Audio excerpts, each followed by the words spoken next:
Research and recording of Canadian Creepies happens on the shared land and traditional territory of the Haudenosaunee and Anishinaabe peoples, many of whom continue to live and work here today. This territory is covered by the Upper Canada Treaties. A key treaty governing this territory is the Dish with One Spoon Agreement. This treaty between the Anishinaabe, Mississaugas, and Haudenosaunee people binds them to share and protect the land.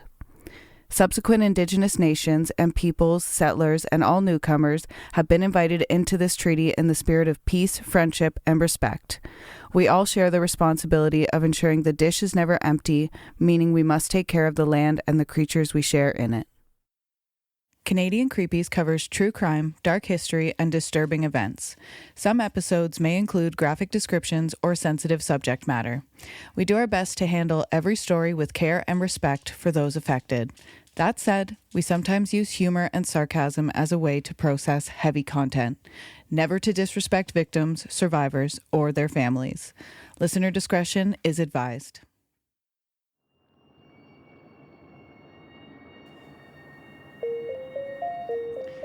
Hey creeps, and welcome back to Canadian Creepies. I'm Valerie. And I'm Amanda Joy from Down the Crooked Path, back again for another crossover episode. We knew you couldn't stay away for long. You couldn't, could ya? I couldn't. No, you couldn't. Happy to have you here again. Happy to be here. So Letha is today, right? Yesterday. I had to think for a second. What is today? So, and I was working outside, so that counts. I enjoyed my balcony with all of my plants with some nice orange ginger tea. And oh, I love that. All the kitties came out and played. And oh, that's so nice. Mm-hmm. That's so nice. Sit and be in nature for a bit. And beautiful. Mm-hmm. I was at the farm stand, but it was a new location. Oh. So we set it all up. And it was really nice. It's really cute and quaint. I have to go there and check it out. You'll like it. I think I will. You'll like it. There's 3 locations now. Oh, boy. Right? They're moving on up. Allie is moving on up. I love that. Today, are you ready to just dive into it? We don't have much to catch up on today. How was your birthday? Oh, my birthday was great. I saw The Lion King. It was awesome. I thrifted some new tie-dye shirts, some stainless steel earrings. Tie-dye shirts are your staple. Got some new Sunny Angels, you know. I noticed the one on your phone. His little bum is so cute. Yeah, he changed, yeah. I put the other one on the sign in the hallway, and Kyle was like, when I changed them, and I just walked away for a minute, and Kyle was like, did you put a Sunny Angel on the sign in the hallway? And I was like, no. Yes, I did. And then he saw it, and I was like, hee hee. Just leave it. They're just like little hidden gems throughout your they home. Are. That's the purpose of them. Like, I think so anyway. I understand why some people have them all collected, lined up nice. No, I like how you do it. I like them just peeping out little places. They're like little treasures. They are little, and they're so happy. And they make me happy. That's all that matters. That's all that matters. Mm-hmm. Today we're diving into something different. A so-called church that challenged the boundaries of religion, law, and let's be real, basic pants-wearing decency. This is a story of sacred weed, public nudity. They got me there. I'm in. I am in. Sold. I don't know what more. Shut up and take my money. Yeah, honest. Take all my worldly possessions. I'm in. And a legal system that didn't quite know what to do with it all. Founded right here in Canada, the Church of the Universe isn't your typical cult. We're talking about ministers in bathrobes, religious cannibal rituals. Cannabis rituals. Did I say cannibals? Yeah. Oh my goodness. You know my mind is warped with true crime when? Cannabis. Cannibals and cannabis are 2 very different words. Very different things. I don't think I could have done a better crossover if I tried. No, that was a really good autocorrect. One track mind, Amanda. Mm-hmm. Oh my goodness. And a theology built around returning to Eden with a bong in one hand and not much else on. That's honestly my kind of party. There's a courtroom trail, constitutional challenges, and the eternal question, where do we draw the line between spiritual freedom and a convenient loophole? And, of course, some seriously bizarre beliefs and behaviors that have made headlines and sparked legal debates for decades. Content warning before we get into it. This episode contains mentions of drug use, if you consider marijuana a drug, nudity, and religious controversy. It's quirky, yes, but also raises serious questions about who gets to define faith and what the law does when spirituality gets smoky. All right, creeps. Roll it, spark it, or just hit play. Let's get into it. Let's get into it. I like that one. That was good. I like it too. Cannibals. I meant cannabis. What a way to mess that one up. If I was ever going to do shirts, I'm not. I'm not going to tell you. We're not there yet. Anyway, we'll talk merch another time, listeners, Yes. okay? We'll talk merch another time. I've got some cool stuff in the works. But I'm a sustainable person, so it's going to take some time. Let's go into origins and beliefs. Sounds good. Great. The Church of the Universe was founded in 1969 in Hamilton, Ontario by a man named Brother Walter Tucker. A self-described spiritual seeker who aimed to create... It sounds like he was raised in a cult if he went by Brother Walter already. Walter? Yeah. So he was a self-described spiritual seeker who aimed to create a religion that returned to what he saw as the divine simplicity and freedom of early creation. So in this guy's mind, he's like, weed and naked. Those were early creation. Yeah. He co-founded the group alongside Michael Baldessaro, who would become the church's most prominent public face in later years. At the core of the church's theology were three key beliefs. Cannabis as a sacrament. Again, I'm in. They're really selling me with this one. They've got Val, hook, line, and sinker. I'm in. Church of the Universe. The church taught that marijuana is a sacred plant. Yes, it is. Divinely given to humanity by God. Ooh, they lost me. This belief was based on the Bible, particularly Genesis 1:29, which says, "Behold, I have given you every herb-bearing seed." Do you say herb or herb? Herb, I think. Okay. I'm trying to think. How do I say it? Because apparently I say cannabis is cannibal. Oh, you said it backwards there. You said cannabis instead of cannibal. My God, what is wrong with me today? You know what? Of all the podcasts I listened to today, besides like the news ones, every single person was having a stumbly time. So maybe I've given us that energy. Yeah. Okay, so Genesis 1:29 says, "Behold, I have given you every herb-bearing seed which is upon the face of all the earth." Tucker interpreted this as divine approval for cannabis use. You know what? 10 points for creativity. I see the vision. I see the vision. And framed the plant as essential for spiritual connection and healing. And I like that. Snaps for that.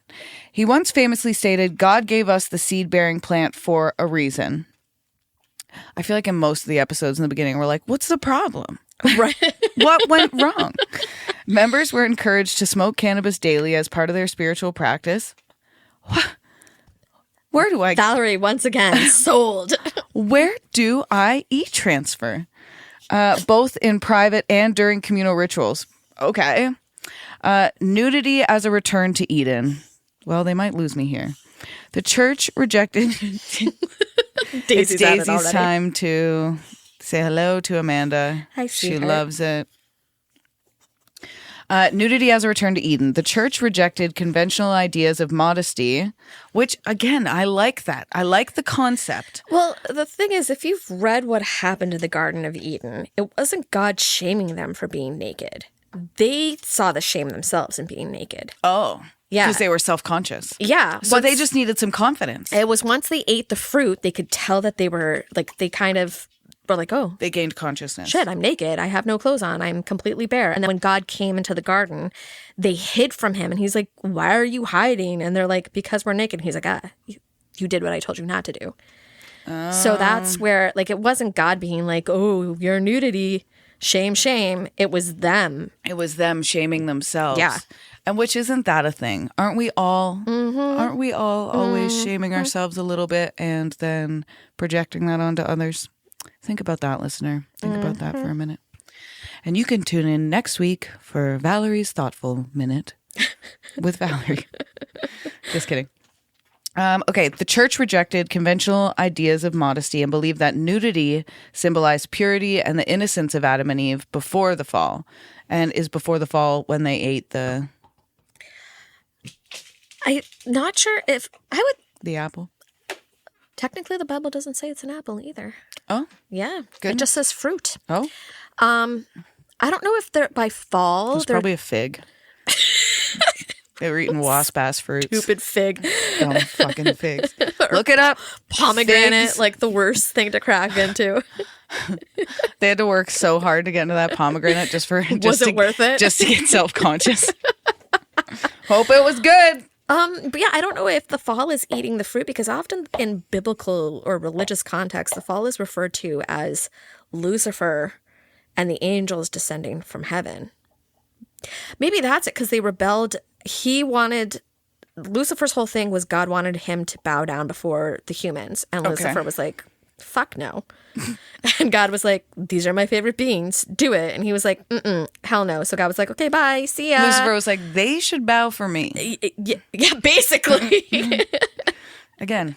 So I'm not sure. Down with that energy, kind of. Right? Not for a man to do that ever, but for a woman. I dig it. Yeah, it's been done. It's been done. Okay, so that's what we think it is. Mm-hmm. Okay. To this end, services were often conducted nude or in robes, emphasizing a return to a natural, unashamed state. Tucker and Baldessaro, but here's the thing. It's two men running it. And you always got to be wary of a man who wants you to be naked. So all the time. Because witchcraft is like the practices that I know mostly. Yes. And although I don't practice Wiccan, I am familiar with like Wiccan theology and terminologies. It's kind of like how Christianity has a bunch of like, it's an umbrella term for all the different other little religions, like Protestant and Lutheran, stuff like that. Yeah. The same thing is with Wiccan. And the guy who's considered like the founder of Wicca was a guy named Gardner. So there's a set of Wiccan that is called Gardnerian. I'm pronouncing that wrong. And they perform their rituals naked, and it's referred to as skyclad. Well, and I think... Again, though, a man deciding that a bunch of women... should be naked. In a women-dominated industry. Yeah. You know, it's not wizard craft. It's not warlock craft. It's witchcraft. Okay, so Tucker and Baldessaro claimed that shame around the human body was a product of social corruption, not divine intent. Nudity was portrayed as a form of liberation and spiritual honesty, and that I can get down with. Yeah, me too. Another central belief they had was the rejection of institutional religion and government control. I'm down with that. What is this? It's like you founded this church. Did I? I might have. Maybe in a past life. Did I forget? Am I the daughter of... Tucker and his followers believed that modern organized religion and state systems had corrupted the spiritual message and oppressed personal freedom. Snaps for that. Mm-hmm. The Church of the Universe rejected mainstream religious institutions and claimed to operate under a higher cosmic law. They argued that the universe itself was God and spiritual connection could not be dictated by human rules or societal norms, which, fair enough. Mm-hmm. The thing that worries me is the idea that they operate under higher cosmic law, because that usually is like a tipping point into like child sexual abuse for most cults. Yeah. Or sexual abuse in general. A lot of cults. Yeah. A like lot the of Manson family. Yeah. And Oh, no. We don't operate within this realm's being. Yeah. It's like, yeah. And where I do Give agree yourself that to some me. laws are fucking dumb and a lot of laws need to be reformed and we need to be educated and blah, blah, blah. We'll do a whole episode on it if you want. Didn't we just talk about that last week with Don't I talk about it every week? But I do recall last week was sex work. That's right. Yeah. That's right. Oh, and migrant workers. Yes. So we talk about a law that needs to be reformed literally every episode. I think we said that just because it's a law doesn't mean it's moral, and just because it's moral doesn't mean it should be illegal. That's right. Yeah. Just because it's immoral doesn't mean it should be illegal. Yeah. Yes. Again, I'm backwards today. Love that. I'm like word dyslexic. Yeah, and that's okay. That's if this is what I'm. Hey. In the church, followers were often referred to as ministers, and anyone who aligned with their beliefs could become one. Okay, so anybody could be a minister. I like that there's not like a hierarchy there. We're just all equal. I like that. Ministers wore robes, but often opted for full nudity during religious services and ceremonies. The robe was largely symbolic, an accessible, non-hierarchical garment meant to distinguish spiritual life from society's materialist norms. And I have a friend who works at a nudist colony, actually. Oh. Yeah, shout out Jess if you're listening. And the one funny thing she said about, so when people wear clothes in there, they'll apologize for it. They'll be like, "Oh, sorry for my textiles." My textiles? Yeah, because they're the one, like, you know, it's a nudist resort. Yeah. You're supposed to be naked, so they like apologize for making you feel out of place. I like the choice of the word textiles. Right? Same. So cool. The founders insisted that their belief system was sincere and constitutionally protected. Over time, the group established additional ministries or spiritual centers across Ontario and even in other parts of Canada, though Hamilton remained the central hub. The name Church of the Universe reflected their pantheistic worldview. What does that mean? I got one today. What does that mean, pantheistic? Do you know? Think of pan in terms of like pansexual. Oh, okay. Yeah. Okay. That the universe, and we love pansexual people. We do. GLTBQ friendly. Yeah. That's right. LGBTQ. My goodness. I'm on a roll today. I mean, you could put the gays before the lesbians. I have no problem with that. As long as they're all getting the lesbians, I think it to be first for once. Right? You know? Unlike monotheistic, right? Monotheistic. Unlike monotheistic or scripture-based religions, the church emphasized direct spiritual experience through nature, cannabis, and body freedom. I love that. Mm-hmm. Their cosmology was loose, drawing from biblical language, but filtered through a counterculture lens heavily influenced by the 1960s anti-establishment ideologies. If this was ran by women, I would be there now. This spiritual framing served both theological and legal purposes. When charged with cannabis-related crimes, Tucker and others argued they were being persecuted for religious practice, citing the Canadian Charter of Rights and Freedoms, particularly sections on freedom of religion and conscience. Wow. Go team. They were smart. They were freaking smart. Do you want to read the next one? Sure. Okay. Marijuana is our sacrament. Nudity is our truth. And Eden, it's right here. Hell yeah, it is. This was paraphrased ethos of the Church of the Universe. The Church of the Universe was structured its religious observances. My goodness, I'm so tongue-tied today. We both are. It's okay. You'd think I've never spoken words before. I swear English is the only language I speak. You wouldn't guess today. Let's start over. Love it. The Church of the Universe structured its religious observances around the use of cannabis as a sacrament. Right on. Members believed that marijuana was the tree of life, referenced in the Bible, particularly in Genesis, and that its consumption brought them closer to the divine. I'm going to interject for 1 second. and say my thing about weed. Go for it, girl. Thank you. Particularly when it refers to it being the tree of life. There are some schools of thought, and I don't know if listeners have caught on yet, but particularly when I say schools of thought, I'm referring to like conspiracy theories or just alternative theories of things. But there are some schools of thought that suggest that cannabis was initially made illegal and criminalized because the hemp plant is a better textile and a more renewable resource than cotton. I mean, yeah, it grows faster than significantly faster than trees. It can be used for toilet paper, rope, clothing, skincare products, That's right. hygiene products, and it's medical uses. Yeah. So that's why I think it's called the tree of life. And why I think they put together, anyway, that's my thing. But yeah, so I think like, yeah, it's a better textile. So it would have put the weed plant would have put paper companies out, pharmaceutical companies out, the cotton. But you know what? Our planet slavery. wouldn't be burning. Yeah, if we just used hemp for 90% of our products. Chill everyone would be. So chill. We have cannabinoids. Okay, here's the crazy thing.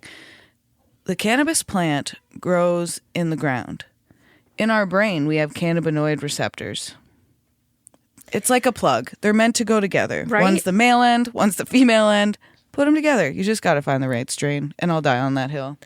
It kind of like going into what they're saying about like it's biblical and on that path, like when you think about Jesus healing the leopards and healing the blinds, this is something that I have said for years. It was like roll it and smoke it. It doesn't say what he did to heal them. It's very vague about that. Yeah. And God has also said in the Bible that he has given us everything we need on this planet. So like I understand that as a type 1 diabetic, chamomile tea cannot replace my insulin. No. I do like to follow as much holistic practices as I can. Peppermint oil on the back of my neck when I have a headache or a migraine. I swear by that. Yeah. And I think we have all the tools here on Earth to use to fix a lot of our ailments. Yes, thank you. Basic ailments. And marijuana's here for a reason. Yeah. Like a cold, maybe like a cut. Yep. A sore throat. Yep. Even I'd go as far as like a sprained ankle, some muscle inflammation, pulled muscle in your back, upset stomach, allergies, sleep aid. Yep. That's not a sleeping pill. Yep. You don't need pharmaceuticals for every little tiny insignificant thing. Yeah. Weed can help with all those 9 things I just listed. Okay, continue on, please. Sorry. We got a little off kilter there. I like it. I'll die on this hill. I've been waiting to do an episode on ganja. This is why we're friends. Services involved communal smoking of marijuana in group ceremonies. Just puff, puff, pass. Yeah. For what, like an hour? Yeah, probably. And chat while it's like hotboxing a room. Why not? What we used to do on like in our 20s. I love it. I would still hotbox and have.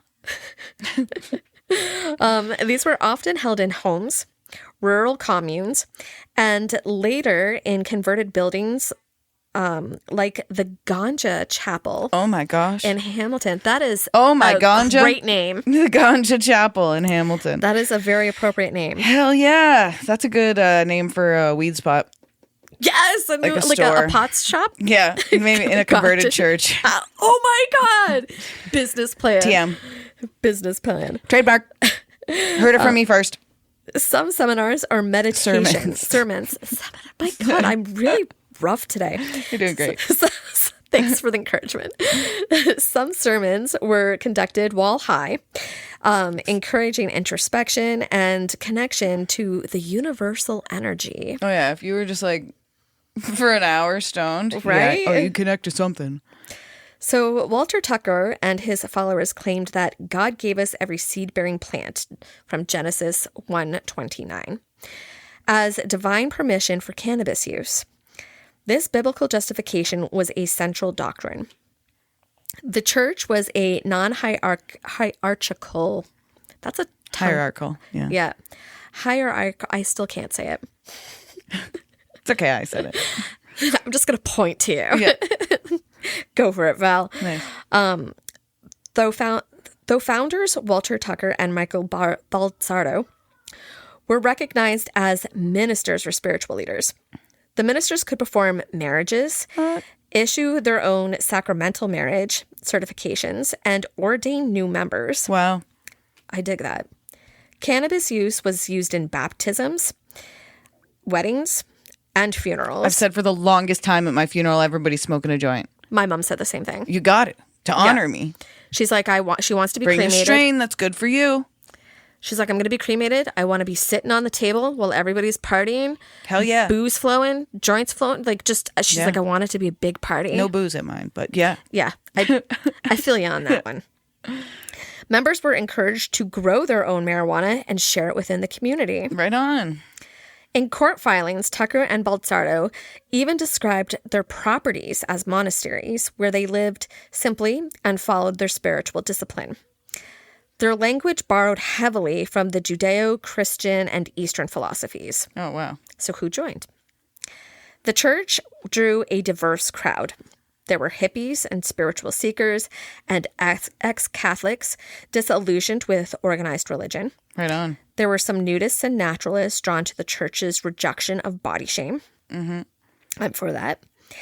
Others simply joined because of the community's cannabis-friendly environment during a time when prohibition was harsh. Right? They'd be like, yeah, fuck yeah. Puff, puff, pass. That's right. I'm there. What'd you say? Every Saturday we're doing this? I'll book it off. Tuesday nights, too? No problem. Yeah, I'll be here. What do we have for snacks? Yeah. I'll bring the chips. Scooby snacks? Yeah.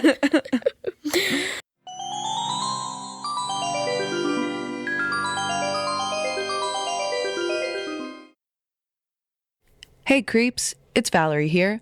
And if you're anything like us, you love capturing a moment, whether it's spooky, sweet, or somewhere delightfully in between. Let me introduce you to our go-to for stunning shots, darkroom photography, based right here in the heart of the Niagara region. Mel, the brilliant eye behind the lens, is a lifestyle and creative photographer who brings a little bit of magic and maybe a touch of mystery to every session. She's got all her prices listed right on her website, super transparent, no tricks, and she runs killer seasonal specials around Mother's Day, Halloween, Christmas, and more. I'm telling you, her Halloween sessions, creepy perfection.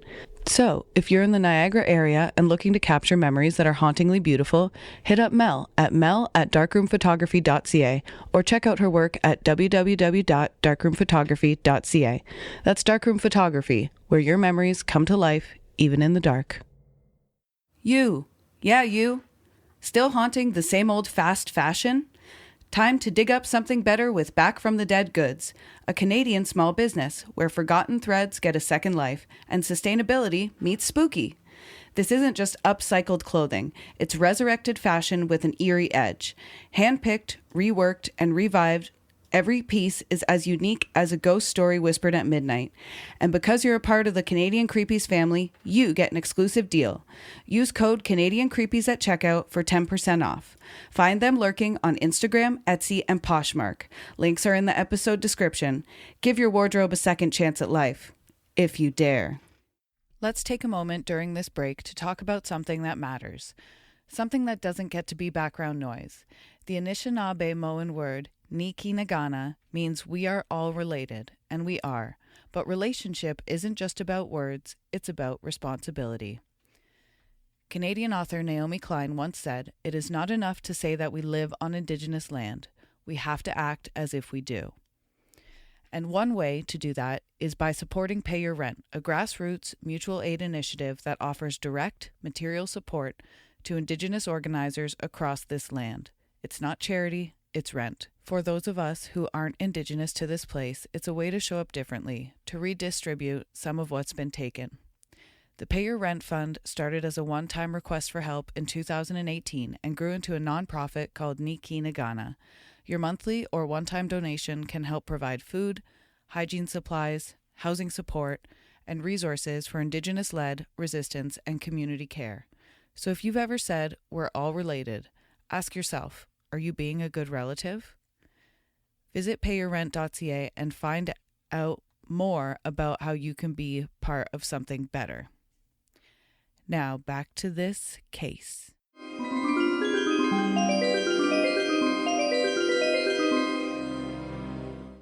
By the 1980s and the 1990s, the church had a handful of active monasteries in Ontario and British Columbia, though the central hub remained in Hamilton. Sweet in the 80s and 90s. Right on. What a time to be alive. What a time. One of the most controversial practices was their embracement of full nudity, which they saw as spiritual and a political act. The human body is made in God's image. Covering it is what creates shame, not the nudity itself. Mm-hmm. This is a quote from Belsardo speaking to the media in the early 2000s. They believed that clothing was a post-Eden corruption, and that living naked, when possible, was a return to the spiritual truth. Ministers often wore robes, loincloths, or nothing at all. Hell yeah. I'm down for a loincloth. Why not? This practice garnered frequent ridicule from the press, but also was genuinely rooted in the group's theology. They were just genuinely like, this is my truth. I'm going to own this. Yeah. This is my body, behold. Right on. And I'm down. So stretch marks, cellulite, and all. Yeah, that's right. That's fucking right. The reaction to the Church of the Universe varied from bemused fascination to moral outrage. Mainstream media frequently treated the group as a novelty or a joke. There were tabloid headlines referring to them as the naked preachers or the holy tokers. I can't. That is awesome. The Holy Tokers is like the name of my first album. Holy Tokers is the name of my first album. That's awesome. Local politicians and police criticized them as drug dealers hiding behind a fake religion. Cops are just bad. They didn't think of it first. Public opinion was divided. Some saw it as a harmless eccentricities, and others saw it as dangerous. Still, some reporters and legal scholars raised serious questions about religious freedom versus drug law enforcement, especially as other French religions were protected under the Canadian law.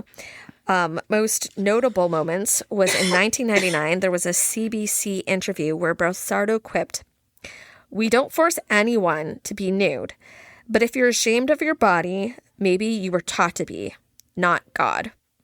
Maybe the world taught you to be, not God."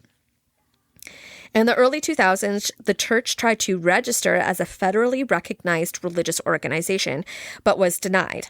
Their appeal argued that cannabis was essential to their faith, as wine is to communion and Christianity.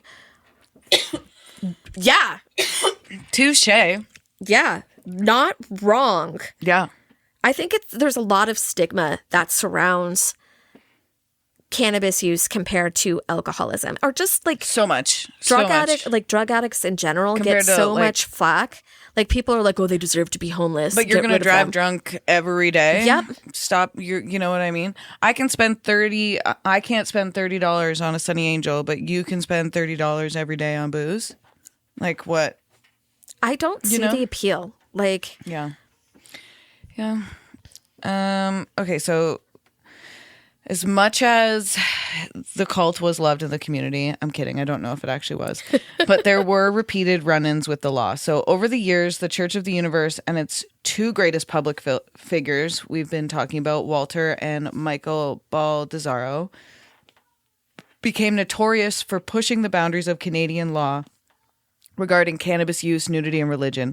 They didn't just get cited, they staged court battles to declare their beliefs were constitutionally protected religious practice. Stick it to the man. Right? In 2004, police in Hamilton raided the church's headquarters, then operating out of a former quarry known as Clearwater Abbey.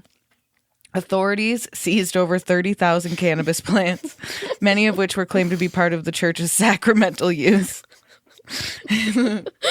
Tucker and Baldassaro were arrested and charged with drug trafficking. During their 2007 trial, they defended themselves by asserting that their cannabis use was a sincerely held religious belief and that their right to use, grow, and distribute it was protected under Section 2A of the Canadian Charter of Rights and Freedoms, which guarantees freedom of religion. And while I was saying that, I thought of something. I want to know how many people are still in jail who were arrested for... Oh, drug charges. I think I did hear. Or are they all let out? I think I did hear that all charges, like prior charges, it was decriminalized. Like they were washed clean when weed was legalized in Canada. Love that. I'm pretty sure. So they argued that weed was their sacramental plant. And the courts disagreed. The judge stated that allowing religious exemptions for trafficking would amount to giving religious groups a free pass to bypass public safety laws. What does he think? He's like, well, if I let you guys sell weed, the Catholics are gonna be selling cocaine next. What are we gonna have? The Church of Cocaine? The Church of Crack? I can say those things. I'm a clean addict. I'm allowed to say those things. Thank you. And that they sentenced Baldessaro to 2 years in prison and Tucker to 1 year. The property was also seized as offense related, although some parts of the forfeiture were later reduced. Tucker and Baldessaro repeatedly argued that their use of cannabis was as central to their faith as wine is to the communion in Christianity.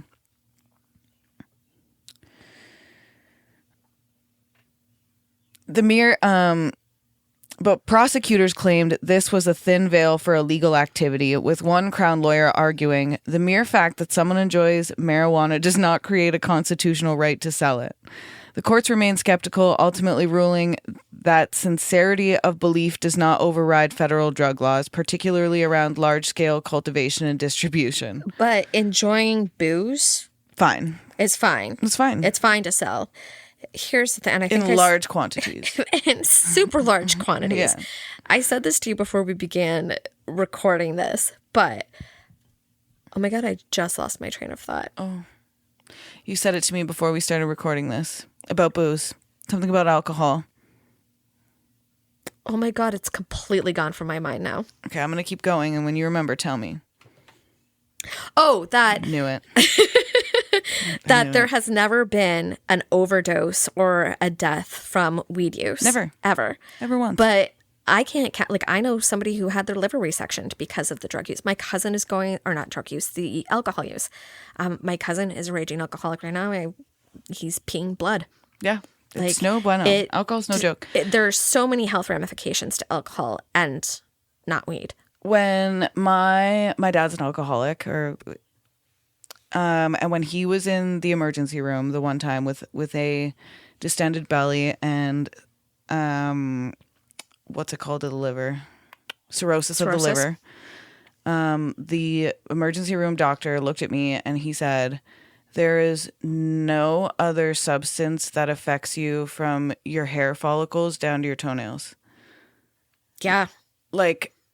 Alcohol truly affects you harsh. From cocaine will really affect your heart and your brain and probably your liver and enough over time anything. Yeah. Right. The liver processes it. Yeah. But alcohol is immediate. Mm-hmm. It's fucking hits poison. The bloodstream. Yeah. It's poison as far as I'm concerned, but I don't judge anybody who drinks because that's everybody's thing. It just doesn't work for me. Yeah. It's a poison for me personally, truly. I just don't like the stigma between, hey, alcohol use in large quantities, perfectly fine. Pot?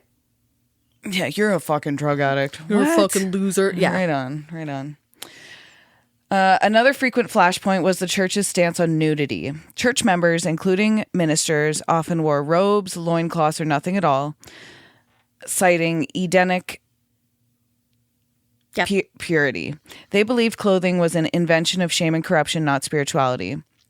This practice resulted in multiple public indecency and obscenity charges, or obscenity, especially when services were held outdoors or in public access buildings.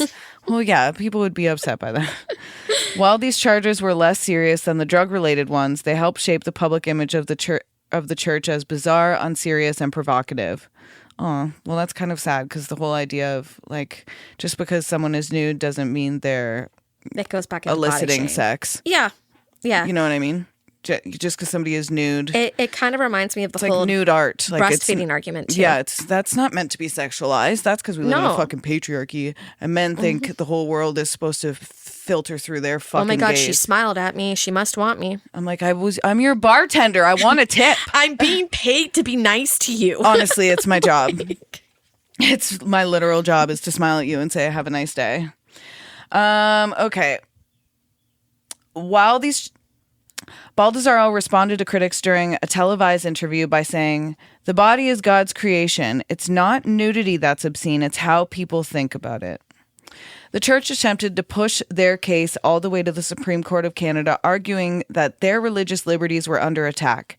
However, the Supreme Court declined to hear the case. Sorry.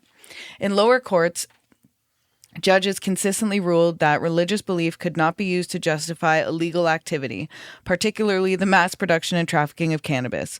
The courts noted that while beliefs were protected, actions, especially those that endanger public safety or violate criminal law, were not. In a particularly pointed decision, a judge stated, "A belief, no matter how deeply held, does not give one a license to break the law," which is a fair statement, I think. The Church of the Universe became one of the most notorious religious freedom test cases in Canadian history. Their legal challenges are still cited in debates about what constitutes a legitimate religion in the eyes of the law, how far constitutional protections extend, and the boundary between sincere belief and convenient justification. Though Baldessaro and Tucker remained defiant until their deaths, their efforts did not succeed in changing Canadian law. But, like, weed is legal now, so... All that for nothing. Yeah. All that for Trudeau to take the... I'm glad that he did that, though. I'm glad he made it legal. I'm glad he made it legal because somebody had to. Yeah, it was long overdue. Yeah. So how did this all come to a head? The Church of the Universe, two most visible leaders, the founders, Walter and Michael, they both passed away within years of each other. Aw, that's very sweet. Yeah. Closing a book on the active chapter. I'm just going to pause for 1 sec. I like that this episode was like technically crimes, but it's like just like a very nice light episode. It is very compared to like the last compared couple to the ones that we did where we're both sitting there like, oh my God. Yeah, this is awful. My heart. Yeah. It's like these are technically crimes, but like, are they? They're chill crimes. Are they? Yeah, they're chill crimes. Brother Walter Tucker, who founded the church in 1969, he died in 2012 at the age of 79. No. For decades, he remained a staunch defender of cannabis as a sacrament, often quoting Genesis. His co-founder and the public face of the church in later years, Michael Baldessaro, blah, blah, blah, blah, blah. Michael B. Thank you. He passed away on June 9th, 2016. Another one with like an aligning date. Yeah. Just because we're in June at recording this. But yeah, it's very serendipitous. Always. I'm always picking ones with dates. I'm not doing it on purpose even. It was meant to be. It was meant to be. He died at the age of 67. He had been battling prostate cancer and died in hospice care in Hamilton. Until the end, he was a charismatic and controversial figure, equal parts preacher, activist, and political hopeful. Oh my God, he's me. He's you. He's me. I don't know about preaching. I feel preachy sometimes. I do feel preachy. Spiritual. Spiritual. But I do feel preachy. I feel that way sometimes. And it's a quality I'm working on. Keep going, please.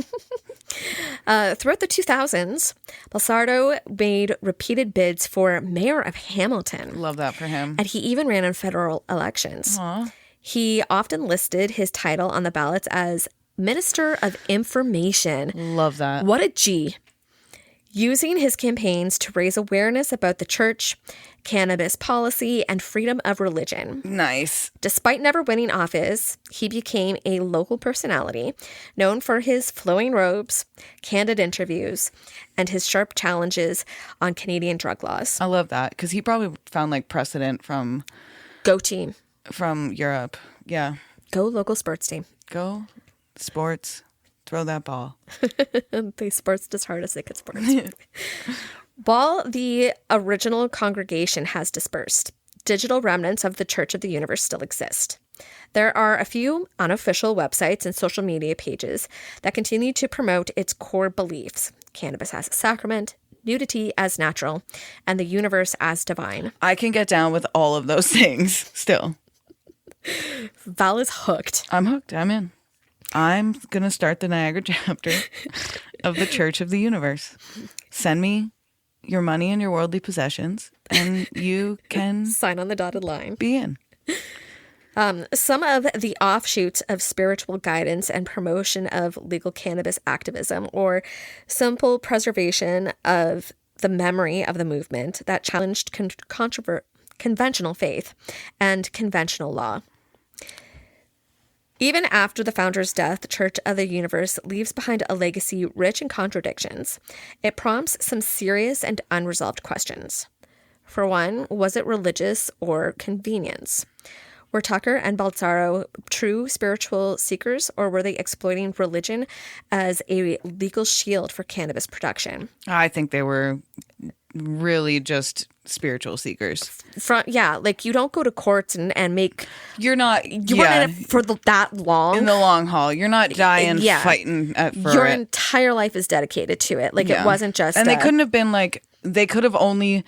At that point, they could have... If they're only giving to their church members, they're probably not even fucking selling it. Yeah.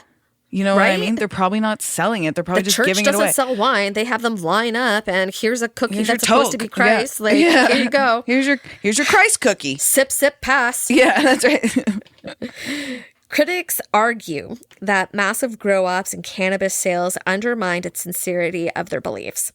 But supporters maintain that the church's use of cannabis was deeply rooted in scripture and ceremony. I believe that. I believe that too.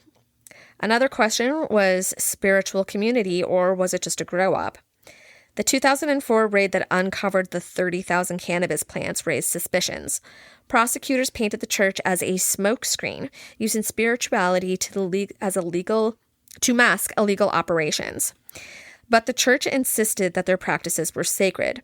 Baltzaro once defended himself by saying, if Jesus were alive today, he'd be smoking a joint and praying with us. Hell yeah. Yeah. Yeah. I 1000% agree. Yeah. The sincerity of belief became the fulcrum in the court. But it wasn't enough to outweigh federal drug laws. Yeah, I mean those drug police officers gotta get paid. It also raised the question of, does Canada protect fringe faiths? That's a mouthful. Yeah. She sells shells. Yeah. Does it protect fringed faiths equally? The Church of the Universe's legal battles challenged how Canadian courts defined and respected non-mainstream religions. Even now, that's a challenge. Like, think about the Indigenous. Yeah, yeah. Who were here first? Land back. Like, all of the residential schools. Yeah. All of that stuff. It's still not... Before I get on a tangent. They argued for recognition under Section 2A of the Charter of Rights and Freedom, which protected freedom of religion. But the courts routinely ruled that while beliefs are protected, illegal acts like trafficking are not. In one judgment, the court noted, a belief, no matter how deeply held, does not give one a license to break the law. This sparked ongoing debates. Do alternative spiritualities receive the same consideration as traditional ones? Or are they more easily dismissed because they challenge norms? Why this still resonates? Well, even in an era of legal cannabis, the Church of the Universe remains a powerful case study in the limits of religious freedom, the blurry boundary between faith and civic disobedience, the public's tolerance for spiritual practices that defy social convention. And while the church may be quiet now, its courtroom clashes, nude sermons, and unrepentant sermons. Unrepentant. I was doing good for a minute there. They've carved a place in Canadian legal and religious history. Love it. Good for them. And now it's time for Creep of the Week. Woo-hoo. This is where Kyle will put the music in.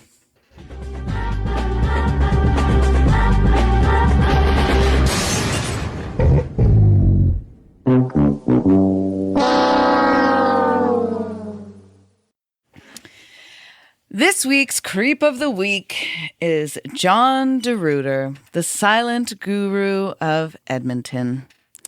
John DeRuyter rose to prominence in the 1990s in Edmonton, Alberta. I feel like I'm always coming for Edmonton. I feel like I'm always coming for Alberta. Well, I mean, have you seen what's going on in the news right now? I can't help it. It's treaty land. They're trying to separate.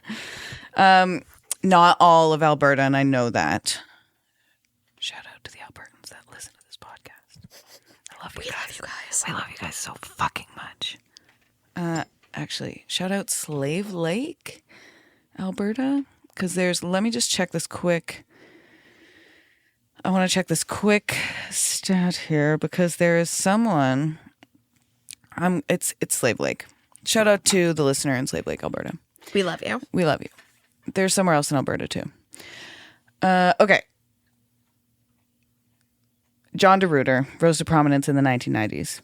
And he was a spiritual leader and he claimed to embody divine truth. He gained a loyal following not through sermons or doctrine, but through intense, prolonged silence and piercing eye contact. Ew. That is creepy. If some man was just staring at me, he was like playing with his belly button at the same time. So gross. Al Bundy. His gatherings often consisted of followers sitting in silence while DeRuyter stared at them. It just sounds like this was his kink. It just sounds like this was his kink. Many describe the experience as transcendent, emotionally overwhelming, or even healing. Okay. Girl, you need counseling. You need a therapist. That is a whole... If you just need to be stared at by some man. Are you that starved for attention? Oh, girl. Like, honey. Sweetheart. I'm worried about you. Yeah. Over time, his followers came to refer to him as the living embodiment of truth for just staring at them. What is divine truth? Well... That's... You get your letter when you get there. DeRuyter founded the College of Integrated Philosophy, where spiritual seekers from around the world came to study under him. This is... Don't tell me we don't live in a man's world when this guy can just stand there and do fucking nothing. He's doing nothing. Because that's what staring is. He's existing. He's existing. Okay. He offered no official theology. Of course. Instead relying on ambiguous, often cryptic language about truth, surrender, and divine knowing. Sounds like a lot of the boyfriends I've had. It sounds like a lot of the male podcasts. No hate. His meetings were held in Edmonton and later in a purpose-built meeting hall called the Oasis Center. His followers included artists, intellectuals, and professionals, many of whom left jobs, families, and communities to immerse themselves in his world of being stared at. Wow. This is bizarre. I'm sorry. Different kicks for different chicks, I guess. That's right. For years, his influence spread internationally. According to Vice, many of his followers not only accepted his spiritual teachings, but handed over large sums of money and allowed him to take complete control over their lives. Imagine if you were like at work, he's like, I got to come with you today. You're like, please, John. John, I have to deal with customers today. Please, can you come tomorrow or next week so I can tell my manager? He's like, no, it's today. It's today. And so all day you like walk in, you're like, hey, this is John. He's just going to be staring at me. Don't mind him. Just give him a stool for the corner. Here's your change, sir. No, don't. I'm safe. It's fine. I'm safe. DeRuyter claimed he could recognize people's truth streams and reportedly used this to justify choosing sexual partners among his... I was waiting. There it is. I didn't hear Walter or Baldassaro. Nope. They were nude with no sexual there. No sexual. Give it up for our boys.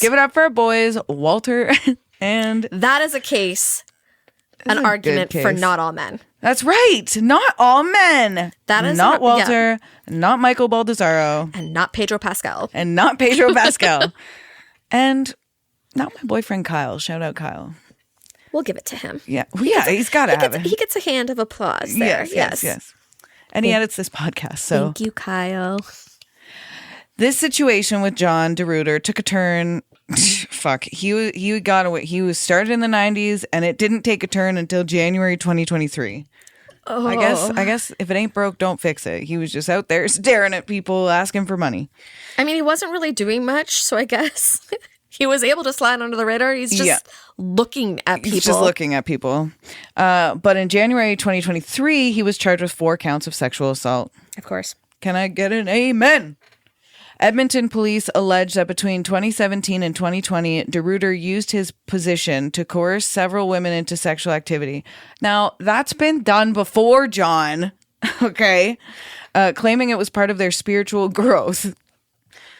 I'm stunned for words. You know, and you know what's funny about this is even the concept of, I saw this meme one time and it was about the concept of virginity. Oh, God. Like a woman's virginity. It's like the men decided that women had virginity so that way they could think their dick changed someone's lives. Like, bro, your dick's not that good. Honey, your game ain't that good. Yeah, it's not. Like the concept of virginity is just like such a patriarchal, horrible, like fathers of daughters. Just let your fucking teachers, first of all, you probably also have a son. Teach him to respect women, first and foremost. Focus on that. Put all your energy on that. Put all your energy into teaching your son how to respect women and different people of different colors and backgrounds. And then when you've completed that task, when they're 50 years of age, turn to your daughter. Then you can work on her. But by then she'll have already started running the world. And you'll have nothing to worry about. Because women in STEM. Because women in fucking STEM. In an official statement, police said DeRuyter told certain female group members that he was directed by a spirit to have sex with them. He wasn't. These acts, police allege, were non-consensual and exploitative. Yeah. The allegations paint a picture of psychological and spiritual manipulation where consent is complicated by the imbalance of power and belief. Also, I'd like to remind everyone, if you have a manager in your workplace, if you are just a straight up employee somewhere, you are a vulnerable person. And your manager is a person in a position of power, especially if you make minimum wage. Monica Lewinsky. Yeah. Just reminding you. You are a vulnerable person and your manager is a person in a position of power. Doesn't matter if you work at McDonald's. And you have rights. And you have fucking rights. And your manager's job is to actually manage you. And to make your work environment safe. Safe and effective and efficient. That's your manager's job. Okay. Thank you. Despite the charges and growing... Did I read this already? No. Despite the charges and growing public scrutiny, DeRuyter's community has not entirely dissolved. Some continue to defend him. They're like, he only stared at me, suggesting that the spiritual experience they shared was genuine and the charges a misunderstanding. Well, yeah, because we always, His teachings are still available online and some forums continue to host discussions among loyal followers and spiritual seekers. John DeRuyter's story serves as a stark reminder of how charisma, mysticism, and control can converge, especially when cloaked in spiritual authority. His case is ongoing, and like many alleged cult leaders, he maintains a veneer of calm and detachment, even amid serious criminal allegations. The silence that once drew people in now hangs as an ominous symbol of manipulation, and for that, John DeRuyter is this week's Creep of the Week. Yeah, very creepy. Very creepy. A relevant creep, unfortunately. And that brings us to the end of another twisted tale where spiritual freedom met the long arm of the law and where questions still linger about belief, power, and the people who lead us. This week's Creep of the Week was none other than John DeRuyter, a so-called spiritual guru who built a following on silence and suggestion, until serious allegations shattered the illusion. Another reminder that charisma is not the same as character. It's not. Thanks for joining us for this deep dive into the Church of the Universe, one of Canada's most controversial fringe faiths. We've got some more strange, dark corners and unanswered questions coming your way soon. You can find my paranormal stories and folklore over on Down the Crooked Path every Thursday. And for my Canadian content, it lives right here on Canadian Creepies too. So you can double up or spread the chills across your week. Your call, creeps. Make sure to follow both Canadian Creepies and Down the Crooked Path on Instagram to stay in the loop. And hey, if you've got a hometown horror, a Creep of the Week nominee, or a current case that deserves a spotlight, send it our way. You can email us at canadiancreepies@gmail.com. Until next time, keep it creepy.